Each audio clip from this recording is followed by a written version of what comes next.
वसुदेवसुतं देवं कंसचाणूरमर्दनं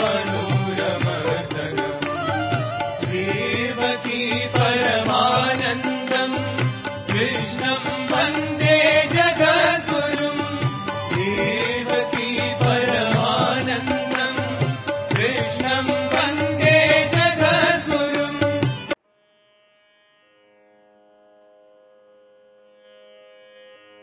శ్రీ గురుభ్యో నమః. వ్యాస విరచిత శ్రీమద్ భాగవతంలో దశమ స్కందంలో నేడు మనం 37వ అధ్యాయం ప్రవచించుకుంటున్నాం. నేడు చెప్పుకోబోయేటువంటి ఘట్టంలో నారద మహర్షి శ్రీకృష్ణ పరమాత్ముడి యొక్క లీలలు కంసవద దగ్గర నుంచి కూడా ఆ తర్వాత జరగబోయేటువంటి అసుర సంహారాలు, పరమాత్ముడు చేసేటువంటి అద్భుతమైనటువంటి లీలలు, దుష్ట సంహారము, శిష్ట రక్షణ, దుష్ట శిక్షణ, ఇవన్నీ కూడా ఒకసారిగా పునశ్చరణ చేసుకుని గుర్తు చేసుకుని ఈ లీలలన్నీ నేను చూస్తాను మహానుభావ. అంతేకాకుండా ఆ తర్వాత నారదుడు పరమాత్ముడి యొక్క ఆజ్ఞ తీసుకుని దివ్యలోకాలకి వెళ్ళిపోయిన తర్వాత శ్రీకృష్ణ పరమాత్ముడిని సంహరించడానికి కంసుడి చేత పంపించబడినటువంటి మరొక రాక్షసుడు, మయుని పుత్రుడైనటువంటి వ్యోమకాసుడు రావడం జరిగింది. ఆ అసురుణ్ణి కూడా సంహరించడం అనేది కూడా ఈ అధ్యాయంలో ప్రస్తావించారు వ్యాసుల వారు. సమయానుకూలంగా ఈ రెండు ఘట్టాలు నేడు ప్రస్తావించుకున్నాం. ముందుగా భగవత్ స్మరణ చేసుకుని ప్రవచనం ప్రారంభించుకున్నాం. ఓం శుక్లాంబరధరం విష్ణుం శశివర్ణం చతుర్భుజం ప్రసన్నవదనం ధ్యాయేత్ సర్వవిఘ్నోపశాంతయే. వ్యాసం వసిష్ఠనప్తారం శక్తేః పౌత్రమకల్మషం పరాశరాత్మజం వందే సుఖతాతం తపోనిధిం. వ్యాసాయ విష్ణురూపాయ వ్యాసరూపాయ విష్ణవే నమో వై బ్రహ్మనిధయే వాసిష్ఠాయ నమో నమః. నారాయణం నమస్కృత్య నరం చైవ నరోత్తమం దేవీం సరస్వతీం వ్యాసం తతో జయముదీరయేత్. దశమ స్కందంలో 37వ అధ్యాయం. దాంట్లో మనం 18 శ్లోకాల వరకు మనం పూర్వ పాఠంలో మనం చెప్పుకోవడం జరిగింది. ఉద్వాహం వీరకన్యానాం వీర్యశుల్కాది లక్షణం మృగస్య మోక్షణం పాపాత్. పాపాత్ దగ్గర మనం పదం కూడా మార్చుకున్నాం నిన్న. శాపాత్ ఏదైనా పర్వాలేదు. ద్వారకాయాం జగత్పతే. అంతేకాదు నరకాసురుడి యొక్క చెర నుండి విడిపించినటువంటి రాజకన్యలు ఎవరైతే ఉన్నారో, వీరకన్యలు, వాళ్ళందరినీ కూడా నువ్వు వివాహం చేసుకోవడం జరుగుతుంది. మృగమహారాజుకి శాప విమోచనం కలిగిస్తావు. ద్వారకలోనే ఉండి ఈ లీలలన్నీ కూడా నువ్వు చేస్తావయ్యా. ఆ తర్వాత కూడా స్యమంతకస్య చ మణేరాదానం సహ భార్యయా మృతపుత్ర ప్రదానం చ బ్రాహ్మణస్య స్వధామతః. స్యమంతకస్య చ మణేః ఆదానం. ఆదానం అంటే గ్రహించుట. గ్రహించుట ఏం గ్రహిస్తాట శ్రీకృష్ణ పరమాత్ముడు అంటే శమంతకమణిని సహభార్యయా ఆదానం. ఇటేమన్నా శమంతకమణిని గ్రహించడము, అటేమన్నా జాంబవతిని సహభార్యయ, భార్యతో పాటుగా ఆ మణిని కూడా, కన్యామణితో పాటుగా ఈ మణిని కూడా గ్రహించడం. రెండు మణులే. అట్లాంటి చక్కటి కన్యామణిని, శమంతకమణిని గ్రహించి మృతపుత్ర ప్రదానంచ బ్రాహ్మణస్య స్వధామతః. స్వధామము అంటే తన యొక్క ధామం. స్వర్గధామంలో, ఆ వైకుంఠధామంలో ఉన్నటువంటి ఒక బ్రాహ్మణ పుత్రుడు, ఆ బ్రాహ్మణ పుత్రునికి, అంటే బ్రాహ్మణుడు అంటే ఇక్కడ ఎవరో కాదు, కృష్ణ పరమాత్ముడి యొక్క గురువు గారైనటువంటి సాందీపని మహర్షి. విద్యాభ్యాసం కృష్ణ పరమాత్ముడు, బలరాముడు వీళ్ళందరూ కూడా విద్యలు నేర్చుకున్నటువంటి గురువు గారి పేరేమిటి అంటే సాందీపని. ఆ బ్రాహ్మణుడు సముద్ర స్నానానికి వెళ్ళినప్పుడు పుత్రుణ్ణి పోగొట్టుకోవడం జరుగుతుంది. ఆ సముద్రంలో పుత్రుడు మరణించడం జరుగుతుంది. మృతపుత్ర ప్రదానం అన్నారు అక్కడ. ఎప్పుడో సంవత్సరాల క్రితం మరణించినటువంటి పుత్రుణ్ణి శ్రీకృష్ణ బలరాములు ఇద్దరు కూడా కింద పాతాళ లోకానికి వెళ్ళి సముద్రంలో ఎక్కడ ఉన్నాడు ఆ పిల్లవాడు అనేటువంటిది కూడా అంతా వివరాలు కనుక్కొని మళ్ళీ స్వర్గలోకానికి వెళ్ళి అక్కడ ఆ పిల్లవాడి యొక్క ఆ శరీరం ఆత్మ ఏదైతే ఉందో దాన్ని మళ్ళీ తీసుకొచ్చి పరమాత్ముడు మళ్ళీ సాందీపని మహర్షికి ఆ పుత్రుణ్ణి ప్రసాదించి గురుదక్షిణ చెల్లించుకునే అత్యద్భుతమైనటువంటి ఘట్టం. ఎవరు చేయలేనటువంటిది. మరణించినటువంటి వాళ్ళని మళ్ళీ తిరిగి సజీవంగా గురువు గారికి పుత్రుడిని అప్పగించడం, ఆ గురువు గారికి ఇక ఆనందం అంతా ఇంత కాదు. దాన్ని పుత్ర సంజీవనం అంటారు. పుత్రుడిని మళ్ళీ బతికించడం. ఈ పుత్ర సంజీవనం ఈ ఈ ఒక్క ఆఖ్యానాన్ని, ఈ కథని ఆసరాగా తీసుకుని, ముఖ్యమైనటువంటి కథగా తీసుకుని మా తాతగారు దాదాపుగా 30 ఏళ్ల క్రితం 40 ఏళ్ల క్రితం ఒక కావ్యం రాశారు, పుత్ర సంజీవనం అనే కావ్యం, సంస్కృత కావ్యం. దాంట్లో 6 అధ్యాయాలు ఉంటాయి, 6 సర్గలుగా చక్కగా కావ్యం.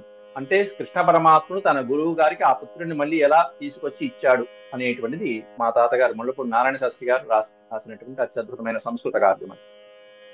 మా తాతగారు ఆయనకి చనిపోయినటువంటి చిన్న కొడుకు 5 ఏళ్ల వయసులో మరణించినటువంటి కొడుకుని దృష్టిలో పెట్టుకుని రాసినటువంటి కావ్యం. అయితే ఇవన్నీ కూడా తర్వాత జరగబోయేటువంటి లీలలు ఏవైతే ఉన్నాయో, కృష్ణ పరమాత్ముడు చేసేటువంటి లీలల్ని ఇక్కడ నారదుడు ఉటంకిస్తున్నాడు. మొత్తం అన్ని కూడా ఒకటి గుర్తు చేయడం, ఒకటి ఆయన ఇన్ని కార్యాలు ఉన్నాయి, ఇంత భారం ఉంది నీ మీద, కాబట్టి త్వరగా కానిచ్చే అని చెప్పి ఒకటి గుర్తు చేయడం, ఒకటి సంతోషంగా స్వామిని స్తోత్రం చేస్తూ ఇంత గొప్ప కార్యాలు నువ్వు నెరవేరుస్తున్నావు స్వామి అని చెప్పి స్వామికి స్తోత్ర పాఠాలు చేయడం ఒకటి. అంతేకాకుండా పౌండ్రకస్య వధం పశ్చాత్ కాశీపుర్యాస్య దీపనం దంతవక్త్రస్య నిధనం చైద్యస్య చ మహాక్రతౌ. పౌండ్రక వాసుదేవుడు అని పేరు పెట్టుకుని నేనే వాసుదేవుణ్ణి, నేనే మహావిష్ణువుని, నేనే ఇదిగో శంఖము చక్రము నా దగ్గరే ఉన్నాయి అన్నట్టుగా ఒక డూప్లికేట్ వాడు ఒకటి తయారయ్యాడు అక్కడ. నేనే కేశవుణ్ణి అండి. పౌండ్రకస్య వధం పశ్చాత్, అట్లాంటి పౌండ్రక వాసుదేవుణ్ణి వధ చేయటం జరుగుతుంది, వధించడం జరుగుతుంది. పశ్చాత్ ఆ తర్వాత కాశీపుర్యాశ్చ దీపనం జ్వాలనం, మొత్తం కాశీ పట్టణాన్ని జ్వలింపజేసేసావు. దేనివల్ల అంటే ఈ పౌండ్రక వాసుదేవుడికి ఒక స్నేహితుడు ఒకడు ఉన్నాడు, ఆ పుస్తకంలో కూడా ఇచ్చాడు మనకి, సుదక్షిణుడు అనేటువంటి పేరుతో. ఆ సుదక్షిణుడు అనేటువంటి కాశీరాజు పౌండ్రక వాసుదేవుడికి స్నేహితుడు. పౌండ్రక వాసుదేవుని సంహరించినటువంటి కృష్ణుడి పైన పగబట్టి కృష్ణుని ఎలాగైనా సంహరించాలని చెప్పి అభిచార హోమాన్ని ఆచరించి ఆ అభిచార హోమాల ద్వారా ఒక అత్యద్భుతమైనటువంటి కృత్యని, శక్తిని ఉద్భవింపజేసి ఆ శక్తిని ద్వారకా నగరాన్ని ముట్టడించమని, దహనం చేయమని చెప్పి పంపిస్తాడు, ప్రేరేపిస్తాడు ఆ సుదక్షిణుడనే మహారాజు, కాశీరాజు. దాంతో కోపించినటువంటి కృష్ణ పరమాత్ముడు చక్రాయుధంతో ఆ కృత్యని, దీనికి కారకుడైనటువంటి ఆ సుదక్షిణుణ్ణి శిక్షించడం జరుగుతుంది. ఆ కాశీ నగరం అంతా కూడా ఈ విధంగా కృత్య ఏ విధంగా అయితే ద్వారకా నగరాన్ని ముట్టడించబోయిందో ఆ కృత్యను వెంబడిస్తూ ఈ సుదర్శన చక్రాయుధం కాస్త కాశీ నగరాన్ని ముట్టడించడం అనేటువంటి జరుగుతుంది. ఆ ఆఖ్యానాలు ఇప్పుడు చెప్పబోయేటువంటి సంక్షిప్తంగా చెప్తున్నటువంటివన్నీ కూడా వివరంగా సవివరంగా మనం రాబోయేటువంటి ఘట్టాల్లో మనం చూడబోతున్నాం. దంతవక్త్రస్య నిధనం చైద్యస్య మహాక్రతౌ, చైద్యస్య చ మహాక్రతౌ. దంతవక్తుడు, చైద్యుడు ఇద్దరు సోదరులే వరసకి, మహానుభావులు, జయ విజయుడు పూర్వజన్మలో వీళ్ళే. చైద్యుడు అంటే ఛేది దేశపు రాజైనటువంటి శిశుపాలుడు. చైద్య అంటే ఆ శిశుపాలుడి యొక్క రాజ్యము ఛేది దేశం అంటారు. అతనికే సోదర వరసుడు అవుతాడు దంతవక్తుడు కూడా. మనకే రావణాసుడు, కుంభకర్ణుడు, అంతకుముందు హిరణ్యాక్షుడు, హిరణ్యకశిపుడు, రావణాసుడు, కుంభకర్ణుడు. ఇదిగో ఈ ద్వాపర యుగంలో శిశుపాలుడు, దంత, వీళ్ళిద్దరిని కూడా సంహరించడం. దంతవక్త్రస్య నిధనం చైద్యస్య చ మహాక్రతువు. మహాక్రతువులో శిశుపాలుని యొక్క శిరచ్ఛేదం చేయడం. మహాక్రతువు ఏం క్రతువు? అది ధర్మరాజు చేసినటువంటి అత్యద్భుతమైనటువంటి రాజసూయ యాగంలో.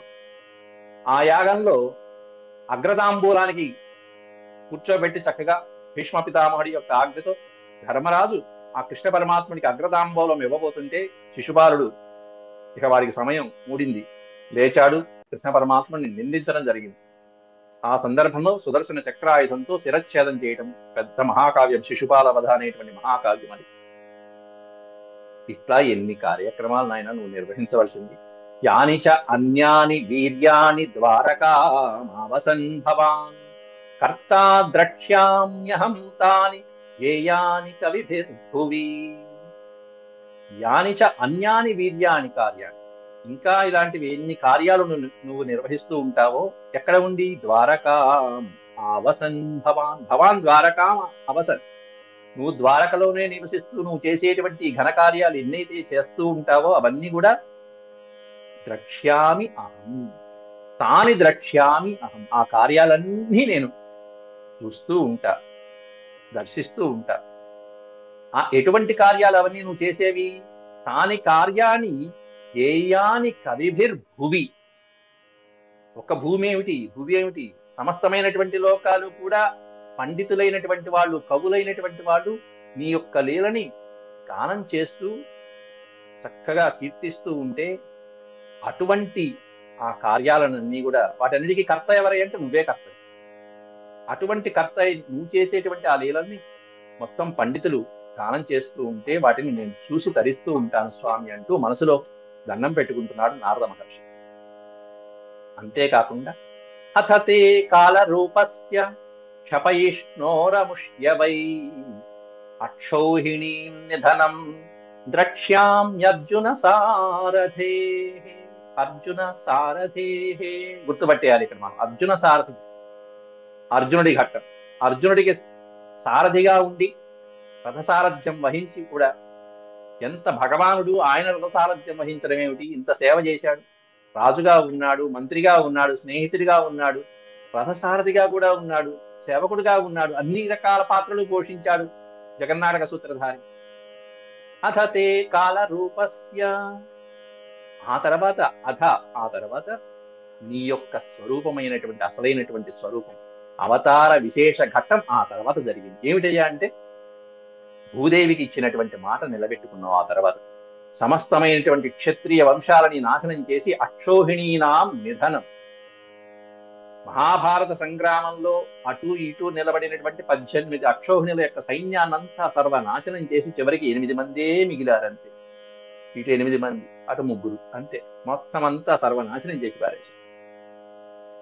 క్షపయిష్ణోరముష్యవై, అముష్యవై, అముష్య అంటే ఇక్కడ ఈ భూమి యొక్క భారం ఏదైతే ఉందో అముష్య, ఈ భారం, భూదేవికి ఇచ్చినటువంటి మాట నిలబెట్టుకోవడానికి, ఆ భూభారాన్ని తగ్గించడానికి నువ్వు ఏం చేసావంటే అక్షౌహిణి నిధనం చేసి క్షపయిష్ణ, ఆ భారాన్ని క్షపయిష్ణ, క్షపయిష్ణ అంటే తొలగించేశావు. ఆ భారాన్ని నువ్వు తొలగించావు, భూభారాన్ని తొలగించావు.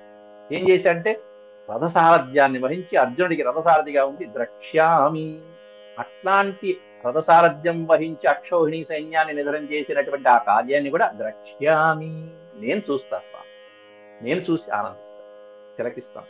దేవతలందరూ ఆడియన్స్ సిద్ధంగా ఉన్నారు, ఎప్పుడు ఏం లీల చేస్తారో స్వామి చూడటం కోసం అని చెప్పేసి. 21,870 గజబలాలు అక్షౌహిణి యొక్క సైన్యం విలువ, 21,870 గజబలాలు, అదే సంఖ్య కలిగినటువంటి రథాలు, అలాగే 65,610 అశ్వబలం, అంతేకాకుండా 109,350 కాల్బలం. వీటిని అక్షౌహిణి సంఖ్య అంటారు. మీరు పైన చెప్పినటువంటి సంఖ్య మొత్తం కూడుకుంటే 9 వస్తుంది. ఏ వరుస కూడుకున్నా 9 వస్తుంది. 21,870 చివరికి సంఖ్య వచ్చేది. 109,350 చివరికి కూడితే 9 వస్తుంది. ఇది వ్యాసుడి యొక్క ప్రణాళిక. ఇట్లా 18 ఇది ఒక అక్షౌహిణి, ఇట్లా 18 అక్షౌహిణి. మొత్తం ఎంతమంది యుద్ధం చేశారు? అట్లాగే గజబలం 21,870 అంటున్నా, కానీ గజం అంటే ఒక ఏనుగే వెళ్ళి యుద్ధం చేసి రాదు కదండి. కాబట్టి ఒక గజబలము అంటే ఒక ఏనుగు పైన ఉండేటువంటి ఒక యోధుడు, మావటివాడు, అంతేకాకుండా ఏనుగుకి ముందు 2 రక్షకులు, వెనకాల 2 రక్షకులు కలిపితే 6 మానవులు, ఒక గజము కలిపితే ఒక గజబలం కింద లెక్క. అట్లాంటిది 6 × 21,870 వేసుకుంటే ఒక అక్షౌహిణికి ఉన్నటువంటి గజబలం సంఖ్య వస్తుంది. ఇట్లా అన్నిటికీ అట్లాంటి అక్షౌహిణి సైన్యంతో భూభారాన్ని తగ్గిస్తావు, అది నేను చూడగలను స్వామి అంటూ నారదుడు ఆనందంగా చెప్తున్నాడు. అంటే అవతారానికి ప్రధానమైనటువంటి కారణం భూభారం తగ్గించడం. అట్లాంటి అత్యద్భుతమైన శక్తి సంపన్నుడు కలిగినటువంటి ఆ శ్రీకృష్ణ పరమాత్మని మరొక 2 శ్లోకాలలో నారదుడు కీర్తించి అక్కడి నుంచి ఆయన ఆజ్ఞ తీసుకుని వెళ్తున్నాడు. ఈ 2 శ్లోకాలు కూడా శ్రీకృష్ణ పరమాత్ముని యొక్క దివ్యమైనటువంటి తేజస్సుని గానం చేస్తున్నాడు. విశుద్ధ జ్ఞాన ఘనం స్వసంస్థయా సమాప్త సర్వార్థమమోఘ వాంఛితం స్వతేజసా నిత్య నివృత్త మాయా గుణ ప్రవాహం భగవంతమీమహి. భగవంతం ఈమహి. ఈమహి అంటే వేడుకొనుట, ప్రార్థించుట. ఈమహి అటువంటి స్వామిని నేను శరణు వేడుకుంటున్నాను. భగవంతం ఈమహి. ఎటువంటి స్వామిని వేడుకుంటున్నాడు? ఎటువంటి స్వామిని శరణు వేడుతున్నట్ట నారదుడు అంటే పైన చెప్పినటువంటి ఫలానా ఫలానా ఫలానా భగవంతుడు. విశుద్ధ జ్ఞాన ఘనం, శుద్ధమైనటువంటి జ్ఞానం, విశుద్ధమైనటువంటి జ్ఞానం, అటువంటి జ్ఞాన సంపన్నత కలిగినటువంటి వాడు. జ్ఞానానందమయం దేవం నిర్మలం స్ఫటికాకృతిం ఆధారం సర్వ విద్యానాం శ్రీ హయగ్రీవముపాస్మహే. హయగ్రీవముపాస్మహే. కాబట్టి జ్ఞాన నిధి, అటువంటి శుద్ధమైనటువంటి జ్ఞాన నిధి అయినటువంటి ఆ పరమేశ్వరుడు, ఆ శ్రీకృష్ణ పరమాత్ముడు స్వసంస్థయ స్వసంస్థయ అంటే స్వస్వరూపంతో, తన యొక్క రూపంతో సమాప్త సర్వార్థం అమోఘ వాంఛితం. సమాప్తం, దీంట్లో సమాప్తము అంటే పూర్తి చేయటానికి అర్థం. సమాప్తం అయిపోయింది అని, కానీ దాంట్లో అర్థం కాదు. ఆప్తము అంటే పొందుట అన్నట్టు. ఆప్త సర్వార్థం, సమస్తమైనటువంటి కోరికలు కూడా పొందినటువంటి వాడు అంటే ఆప్తకాముడైనటువంటి వాడు అని అర్థం. అక్కడ ఆప్తకాముడు అంటే కోరికలన్నీ పొందినటువంటి వాడు. ఆప్త అంటే కానీ సమాప్తం అంటే అయిపోయినాయని కాదు, సమాప్తం అయిపోయిందని కాదు. ఆప్త ఆప్త సర్వార్థ, సమస్తమైనటువంటి అర్థములు అంటే చతుర్విధమైనటువంటి అర్థములు, ధర్మ అర్థ కామ మోక్షాలు ఏవైతే ఉంటాయో అవన్నీ కూడా పొందినటువంటి వాడు. అమోఘ వాంఛితం, అమోఘమైనటువంటి వాంఛితం. వాంఛ అంటే తెలిసిందే మనకి, కోరిక. అటువంటివి అమోఘమైనటువంటి కోరికలు ఏవైతే ఉన్నాయో అవన్నీ కూడా తీర్చుకునేటువంటి వాడు. సత్య సంకల్పుడు, సత్యకాముడు. అమోఘ వాంఛితం, అమోఘమైనటువంటి కోరిక. ఇదేమిటండి, ఆయన కోరికలు ఉన్నాయా? మరి కోరికలుంటే ఆ కోరికలనే ఉంటే సంసారం అనేటువంటి దుర్నివారం కదా. కోరికలు ఉన్నాయి అంటే మోక్షానికి కష్టమైపోతుంది. కోరికలు ఉండకూడదు కదా. మరి ఈయనకి ఏమిటి అమోఘ వాంఛితం అంటున్నారు కృష్ణ పరమాత్ముడికి? సంసార భవబంధాలు అనేటువంటివి కోరికలు ఉంటే ఈ సంసార భవబంధాల్లో పడిపోయినట్టు. కానీ అలాంటి కోరికలు ఉండి కూడా ధర్మార్థ కామ మోక్షాలను నెరవేరుస్తూ కూడా స్వామి ఎట్లాంటి వాడయ్యా అంటే నారదుడు 3వ పాదంలో దానికి నివారణోపాయం చెప్పాడు. స్వతేజస నిత్య నివృత్తమాయ. అట్లాంటి అమోఘమైనటువంటి వాంఛితములు, కోరికలు, మనస్సంకల్పము ఉన్నప్పటికీ కూడా ఎటువంటి సంసార దుర్నివారమైనటువంటి సంసార బాధలు లేకుండా నీ యొక్క తేజస్సుతో వాటిని నిత్యము నివృత్తి ఉపాయంతో, నీ మాయతో ఉపాయం చేసుకుంటూ ఉంటావు. అంటే నీ మాయతో వాటినన్నీ కూడా నీ తేజస్సుతో నివారించుకుంటూ ఉంటాం. నివృత్తి మార్గము, ప్రవృత్తి మార్గము తెలిసిందే మీకు ఆ 2 పదాలు. నివృత్తి చేసుకోవడం అంటే తనలో తానే లీనం చేసుకోవడం, అన్నిటినీ జయించగలిగి ఉండడం, ఇంద్రియాలను జయించడం, కోరికల్ని జయించడం. దేంతో? స్వతేజస, తన యొక్క శక్తితో నిత్యమైనటువంటి ఈ కోరికలన్నీ కూడా నివృత్తి మార్గంలోకి తెచ్చుకుని అన్నీ ఉన్నట్టే ఉంటాడు, దేనికి అంటనట్టు ఉండటం. అది దానట్టు తామరాకు మీద నీటి బుట్టులాగా నిత్య నివృత్తమాయా. మరి ఇలాంటివన్నీ ఎలా కలుగుతాయంటే ఇదిగో ఇవి ఉండాలండి, గుణ ప్రవాహం అనేది ఉండాలి. అటువంటి ఈ గుణ ప్రవాహం ఏమిటి? ప్రవాహం గుణాలు ఏమిటి? ప్రవాహం ఏమిటంటే షడ్గుణైశ్వర్య సంపన్నుడు అని దాని. అటువంటి గుణ ప్రవాహం ఉండాలి. ఇవి ఉంటే ఇదిగో ఇవన్నీ నివృత్తి మార్గంలో తెచ్చుకోవచ్చు. ఏమిటి ఆ షడ్గుణ ఐశ్వర్య సంపన్నులు అంటే? జ్ఞానము, ఐశ్వర్యము, బలము, వీర్యము, తేజస్సు, శక్తి. వీటిని షడ్గుణ ఐశ్వర్యములు అంటారు. ఈ షడ్గుణ ఐశ్వర్య సంపన్నత కలిగినటువంటి మహానుభావులు ఎవరైతే ఉంటారో, జ్ఞాన, ఐశ్వర్య, బల, వీర్య, తేజో, శక్తి కలిగినటువంటి షడ్గుణైశ్వర్య ప్రవాహం కలిగినటువంటి వాళ్ళు ఎవరైతే ఉంటారో వాళ్ళు ఇదిగో ఈ మాయలో పడకుండా నివృత్తి మార్గంలోకి వచ్చేస్తూ ఉంటారు. అంటే సంసారంలో ఉన్నప్పటికీ నివృత్తి మార్గం. అటువంటి భగవంతుడు అయినటువంటి నిన్ను నేను శరణ వేడుతున్నాను స్వామి అంటూ నారదుడు స్వామిని వేడుకుంటున్నారు. ఇక్కడ స్వామీశ్వరం, ఈశ్వరం త్వాం, ఈశ్వరుడు అంటే ప్రభువు, సకలమైనటువంటి జగత్తుకి కూడా విశ్వానికి అంతటికి ప్రభువు అయినటువంటి నిన్ను నేను వేడుకుంటున్నానయ్యా. అట్లా స్వామీశ్వరం స్వాశ్రయమాత్మమాయయా వినిర్మితాశేష విశేష కల్పనం క్రీడార్థమధ్యాత్మనుష్య విగ్రహం నతోస్మి ధుర్యం యదువృష్ణి సాత్మత. స్వామీశ్వరం, ఈశ్వర స్వరూపమైనటువంటి నిన్ను శరణు వేడుతున్నాను అంటూ, ఎందుకంటే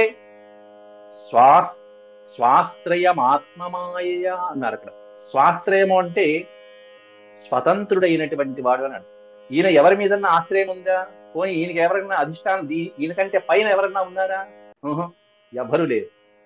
అందరూ ఈయన చేత సృష్టించబడిన వాళ్లే కానీ ఈయన కంటే పైన అధిష్టానమైనటువంటి యజమానులు ఎవరు లేరు.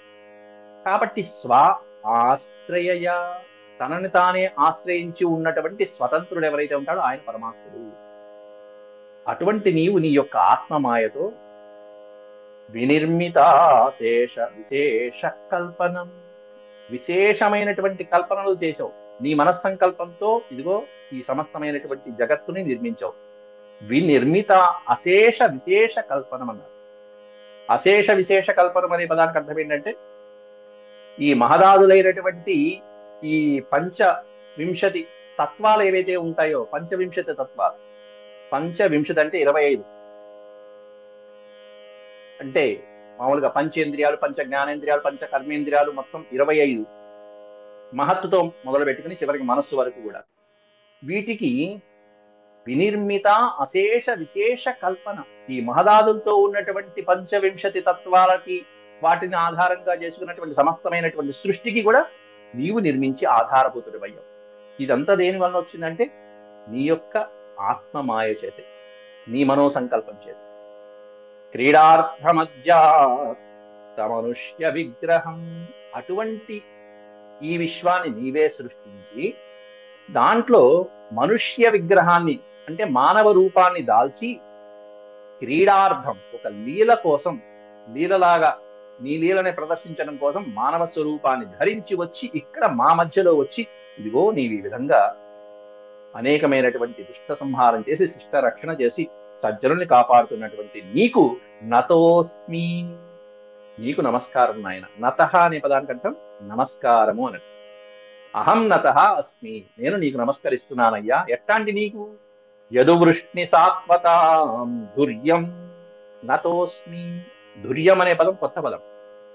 శ్రేష్టమైనటువంటి వాడు అని, శ్రేష్ఠుడు.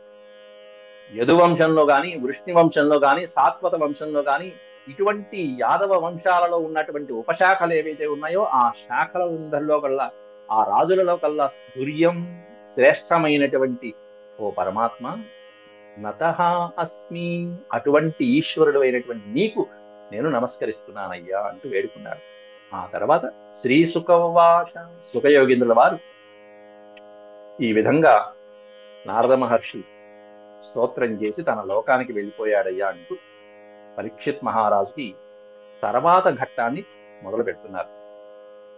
ఏవం యదుపతిం కృష్ణం భాగవత ప్రవరో ముని ప్రణిపత్యాభ్యనుజ్ఞాతో యయౌ తద్దర్శనోత్సవ. ఈ విధంగా యదుపతిం కృష్ణం, యదుపతి అయినటువంటి శ్రీకృష్ణ భగవాను భాగవత ప్రవర దేవముని, దేవర్షి అయినటువంటి నారదుడు. భాగవత ప్రవర అంటే నిన్న మనం చెప్పుకున్నాం. ఏమిటి భాగవత ప్రవర అనేటువంటి? పరమ భాగవతోత్తముడైనటువంటి వాడు, భాగవతులకే భాగవతుడు.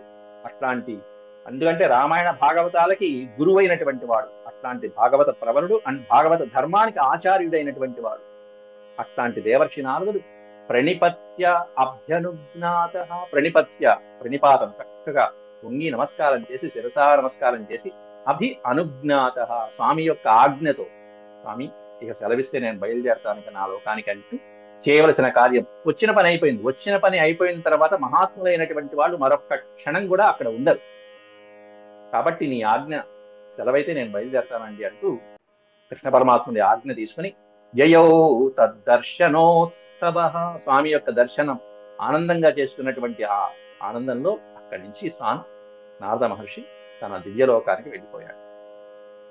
శ్రీకృష్ణ పరమాత్ముడు కూడా ఆనందంగా అక్కడి నుంచి గోపాలకులతో, గోవులతో పాటు నందవ్రజానికి బయలుదేరుతున్నాడు.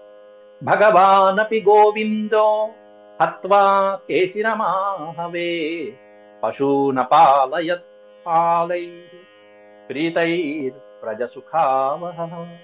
హత్వా కేసినం ఆహవే, యుద్ధంలో ఆ కేసి అనేటువంటి అసురుడితో చేసినటువంటి యుద్ధంలో ఆ అశ్వ రూపంలో వచ్చినటువంటి కేసి అనే అసురుణ్ణి సంహరించి, హత్వ అంటే సంహరించి, గోవిందుడు పశూన పాలయత్ పాలై, పశూన పాలయత్ పాలై అంటే ఆ గోవులతో పాటు వచ్చినటువంటి గోపాలకులతో పాటుగా, గోవులతో పాటుగా హాయిగా ప్రీతై ఆనందంగా, సంతోషంగా, ప్రజ సుఖావహ, ప్రజానికి సుఖంగా ఆనందంగా తిరిగి వెళ్తున్నట్ట.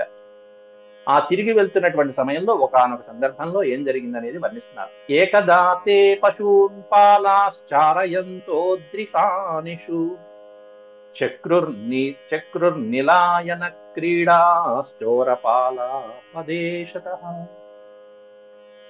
ఏకదా ఒకసారి, తే వాళ్ళందరూ కూడా కృష్ణ పరమాత్ముడితో వచ్చినటువంటి గోపాలకులు, గోవులు, పశువులు, మేకలు అన్ని తీసుకొచ్చి చక్కగా మేపుతున్నారు. తే పశూన్ అన్నారు అందుకని, అంటే కేవలం గోవులు ఒకటే కాదు, అనేక పశువులు. పశూన్ పాలాశ్చారయంతో అద్రిసానిషు, అద్రి అంటే పర్వతము, అద్రి సానువులు అంటే పర్వత చర్యలలో, అంటే కొండకి చుట్టుపక్కల ఉన్నటువంటి సానువులలో చక్కగా పశువుల్ని మేపుతూ ఆడుకుంటూ, ఆవులు గడ్డి మేస్తూ ఉన్నాయి. ఆ సందర్భంలో వీళ్ళందరూ కూడా, పశుపాలకులందరూ కూడా నిలాయన క్రీడ అనేటువంటి ఆటను ఆడుతున్నారు. చక్రుర్నిలాయన క్రీడా చోరపాలాపదేశతః. చోరపాలాపదేశతః, కొంతమంది ఏమన్నా పశువులుగా నటించడం, కొంతమంది ఏమన్నా పశుపాలకులుగా నటించడం, కొంతమంది ఏమన్నా దొంగలుగా, ఆ పశువుని అపహరించేటువంటి దొంగలుగా, ఏది మనకి దొంగ పోలీస్ అంటారు చూసారా, ఆ మోడలు. అట్లాంటి క్రీడలు, నిలాయన క్రీడ, దోబూచులు, అట్లాంటి ఆటలు ఆడుతున్నారట. ఆ సందర్భంలో వచ్చాడు అసురుడు, మయుని కుమారుడైనటువంటి వాడు. తర్వాత తత్రాసన్, ఆ ఆటలో, ఆ నిలాయన క్రీడలో ఎవరెవరు ఏ ఏ పాత్రలు పోషించారు అనేది కూడా వర్ణిస్తున్నారు వివరంగా. తత్రాసన్ కతిచిత్ చోరాః పాలాశ్చ కతిచిన్నృప మేషాయితాశ్చ తత్రైకే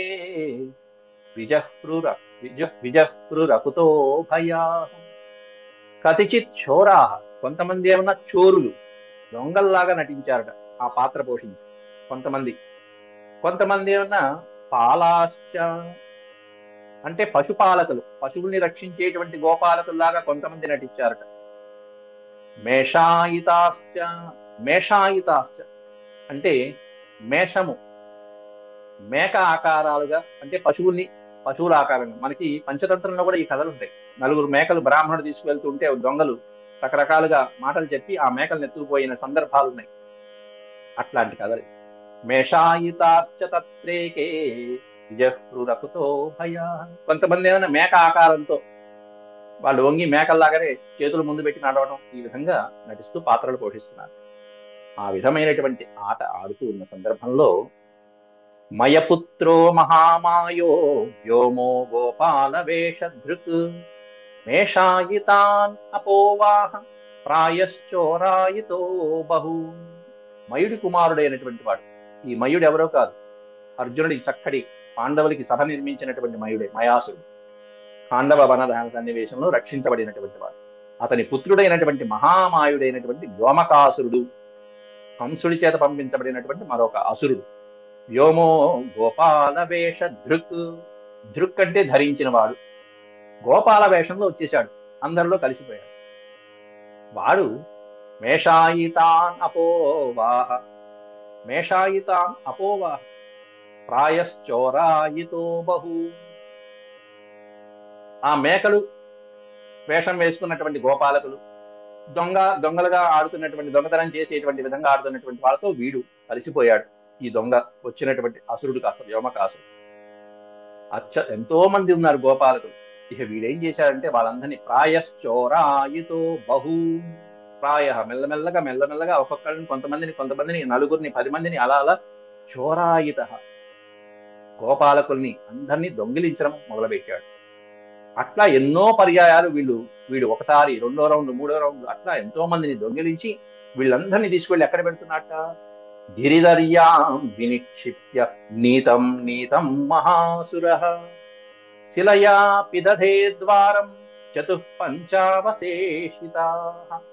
నీతం నీతం, వీళ్ళందరినీ ఒక రౌండ్, రెండో రౌండ్ అట్లా మెల్లగా తీసుకెళ్లి ఈ మహాసురుడు గిరిధర్యాం వినిక్షిప్య, గిరి గుహలో, దర్యాం అంటే గుహ, గిరిధర్యాం కొండ గుహలో వాళ్ళందరినీ కూడా దాచిపెట్టేసి వాళ్ళందరినీ బయటికి రాకుండా శిలయా పిదధే ద్వారం, పెద్ద కొండ బండరాయిని శిలని, ఆ శిలతో ఆ గుహ ద్వారాన్ని కాస్త పిదధే మొత్తం మూసివేసేశాట. పిదధే అంటే మూసివేయట. ఆ ద్వారాన్ని మూసేశాడు, ఎవరు బయటికి రాకుండా. వెళ్తున్నటువంటిప్పుడల్లా ఓ 50 మందిని 100 మందిని తీసుకువెళ్తున్నాడు. చివరికి ఎంతమంది మిగిలారంటే పంచ అవశేషిత అన్నారు. ఎంతమంది మిగిలారంటే చివరికి ఒక 4-5 మాత్రమే మిగిలారు. పంచ అవశేషిత, అవశేషం అంటే మిగిలిన వాళ్ళు 4-5 తప్ప మిగతా వాళ్ళందరినీ కాజేశాడు. అపహరించేసి కొండ గుహలో పెట్టి ద్వారం అడ్డంగా ఒక పెద్ద బండరాయిని పెట్టేశాడు. ఇది గ్రహించాడు పరమాత్ముడు. తస్య తత్కర్మ విజ్ఞాయ కృష్ణ శరణద సతాం గోపాన్ నయంతం జగ్రాహ వృకం హరిరివౌజస. సతాం శరణ దహ, దహ అంటే ఇచ్చేవాడు, ఒక్క అక్షరానికి దహ అంటే ఇచ్చేవాడు.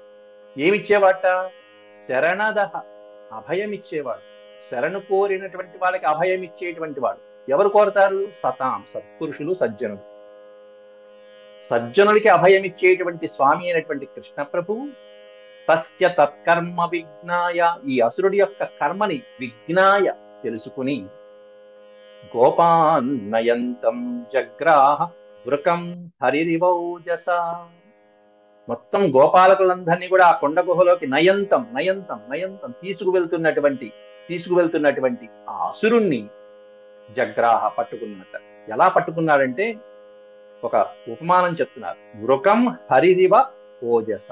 హరి అంటే అనేకమైన అర్థాలు ఉన్నాయి. హరి అంటే విష్ణువు, హరి అంటే సింహము, హరి అంటే వానరము, ఎన్నో రకాల అర్థాలు ఉన్నాయి. ఇక్కడ హరి అంటే సింహము అని అర్థం. ఒక సింహము వృకాన్ని పట్టుకుని, వృకము అంటే తోడేలు, వృకోదరహ, తోడేలు వంటి పొట్టగలిగిన వాడు భీముడు.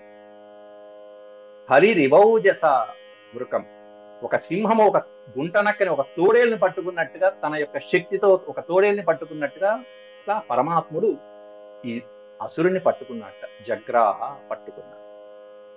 పట్టుకుని సన్నిజం రూపమాస్థాయ గిరీంద్ర సదృశం బలి ఇచ్చన్ విమోక్తుమాత్మానం నాశక్నోద్గ్రహణాతురః. వెంటనే వాడు కాస్త తన రూపాన్ని మార్చుకుని అసలైనటువంటి రూపానికి వచ్చేశాడు. అసురు రూపంలో నిజం రూపం, తన నిజ రూపంలోకి వచ్చేశాడు. ఎట్లా ఉన్నాడు ఆ అసురుడు అంటే గిరీంద్ర సదృశం బలి. గిరీంద్రుడు అంటే పర్వత రాజు, హిమాలయ పర్వతం లాగా ఓ ఎత్తైనటువంటి పర్వత ఆకారంలో ఉన్నట్ట బలవంతుడైనటువంటి అసురుడు. వాడు పరమాత్ముడి యొక్క బంధాల నుండి విడిపించుకోవడానికి రకరకాల ప్రయత్నాలు చేసి విఫలుడైపోయాడు. ఇచ్చన్ విమోక్తుమాత్మానం, ఆత్మానం విమోక్తు, తనను తాను విడిపించుకోవడానికి ఎన్ని రకాలుగా ప్రయత్నించినప్పటికీ కూడా నా అశక్నువన్, వాడి తరం కాల, వాడి సాధ్యం కాల. నాశక్నోద్గ్రహణాతురః, ఆ పరమాత్ముడి యొక్క బంధనం నుంచి విడిపించుకోలేకపోయాడు, గిలగిల్లాడిపోయాడు. అట్లాంటి ఆ అసురుణ్ణి పట్టుకుని తం నిగృహ్య అచ్యుతో దౌర్భ్యాం పాతయత్వా మహీతలే, మహీతలే భూమండలం మీద వాడిని పట్టుకుని దౌర్భ్యాం, తన 2 చేతులతో ఒకసారి నిగృహ్య గట్టిగా పట్టుకుని పాతయత్వ, గట్టిగా భూమి మీద అట్లా విసిరికొడితే పశ్యతాం దివి దేవానాం పశుమార పశుమార మమారయత్. ఒక పశువుని నేలకేసి కొట్టి కొట్టి కొట్టి ఎలా చంపుతారో అలా కొట్టాడు. పశ్యతాం దివి దేవానాం. దివి అంటే స్వర్గమునందు ఉన్నటువంటి దేవానాం, దేవతలందరూ పశ్యతాం చూస్తూ ఉండగా, ఆడియన్స్ కూడా ఉన్నారు అక్కడ, దేవతలందరూ చూస్తున్నారు దేవలోకం నుంచి. అందరూ చూస్తూ ఉండగా ఒక పశువుని, ఒక తోడేలు వంటి పశువుని గట్టిగా నేలకేసి కొట్టి కొట్టి మోది మోది ఎలా చంపుతాడో అట్లా పరమాత్ముడు అసురుణ్ణి మహీతలే పాతయత్వ అమారయత్, చంపిపారేశాడు. ఆ తర్వాత గుహ నుంచి అందరినీ రక్షించుకుని వచ్చాడు కృష్ణ పరమాత్ముడు. గుహాపిదానం, పిధానం అంటే మూసివేయబడినటువంటి, ఆ లోపల పెద్ద బండరాయి ఒకటి పెట్టాడు కదా, ఆ శిలను కూడా బద్దలు కొట్టాడు పరమాత్మ. గుహాపిదానం నిర్భిజ్య, నిర్భిజ్య భేదనం చేయడం, ఆ శిలని ముక్కలు ముక్కలు ఛేదించడం. గుహాపిధానం నిర్భిజ్య గోపాన్నిస్సార్య, గోపాన్నిస్సార్య కృచ్ఛ్రతః స్తూయమానః సురైర్గోపైః ప్రవివేశ స్వగోకులం. ఎంతో భయపడి కంగారు పడిపోతున్నటువంటి ఆ గోపాలకులందరినీ కూడా ఆ గుహలోంచి మెల్లగా బయటికి తీసుకొచ్చాడు స్వామి, ఆ గుహ ద్వారాన్ని పగలగొట్టి. ఆ తర్వాత అటు గోపాలకుల చేత ఇటు దేవతల చేత స్తోత్రాలు చేయబడుతూ స్తుతించబడుతూ, స్తూయమాన ఎవరి చేత? సురైహి గోపై, అటు సురుల చేత దేవతల చేత గోపాలకుల చేత చక్కగా స్తోత్రం చేయబడుతూ స్వగోకులం ప్రవివేశ శ్రీకృష్ణ భగవాన్. స్వగోకులం ప్రవివేశ, తన గోకులానికి ప్రవేశించాడు తన వాళ్ళందరితో కలిసి. అట్లా అటు ఏమన్నా కేశి అనేటువంటి అసురుణ్ణి సంహరించడం, ఇటు చివరిలోనేమన్నా వ్యోమకాసుని సంహరించడం, మధ్యలో నారదుడు వచ్చి స్తోత్రం చేయటం అనేది ఈ ఘట్టంతో ముగిసింది. ఇది శ్రీమద్భాగవతే మహాపురాణే పరమహంస్యాం సంహితాయాం దశమస్కందే పూర్వార్ధే వ్యోమకాసురో వధో నామ సప్తత్రింశోऽధ్యాయ సమాప్తః. ఓం శాంతి శాంతి శాంతి. యదక్షరపదభ్రష్టం మాత్రాహీనం చ యద్భవేత్ తత్సర్వం క్షమ్యతాం దేవ నారాయణ నమోస్తుతే. సర్వం శ్రీకృష్ణార్పణమస్తు. హరి ఓం. ఇక రాబోయే అధ్యాయంలో అక్రూరుడు రావటం జరుగుతుంది. ఆ తర్వాత స్వామి మధురకి వెళ్ళటానికి నిశ్చయించుకోవడం అనేది వచ్చే అధ్యాయం రేపు చెప్తున్నాను. ఇంతవరకు హర హర మహాదేవ్. నమస్కారం.